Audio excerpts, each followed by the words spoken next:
Hi అండి. ఈరోజు వచ్చేసి ఇడ్లీ పిండి మిగులుతుంది కదా, మళ్ళీ తెల్లారి బాగా మంచిగా అనిపించదు, పుల్లగా అవుతుంది. పుల్లగా ఉంటే ఇడ్లీ తింటే బాగా అనిపించదు, మరి పుల్లగా అవుతే అది ఫ్రిడ్జ్లో ఉంచేసుకొని కొంతమంది మళ్ళీ ఇడ్లీ వేసుకుంటారు. నేను అలా కాకుండా అలా టేస్ట్ అంతా బాగా మరి పుల్లగా ఉంటుంది కాబట్టి నేను ఈరోజు వచ్చి ఊతప్ప వేస్తున్నాను. చిన్న బాండి ఊతప్ప ఇది.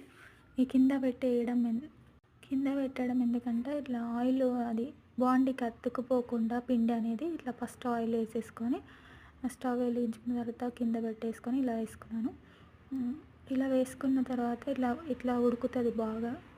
ఇట్లా ఆయిల్లో ఉడకడం వల్ల ఆయిల్ కూడా ఎక్కువ అబ్జర్వ్ ఏం చేసుకోదు, మిగులుతుంది ఆయిల్ వెనకాల.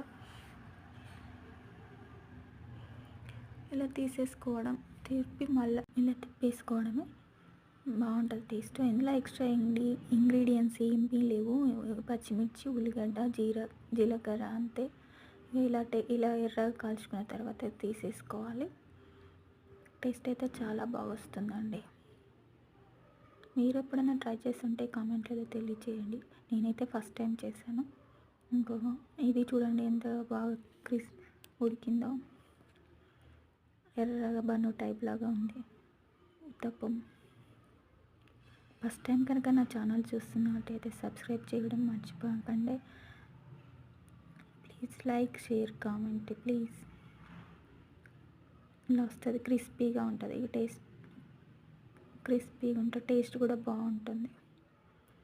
కొంచెం చట్నీతో తిన్నా బాగుంటుంది, ఉట్టిగా తిన్నా బాగుంటుంది. Thank you for watching.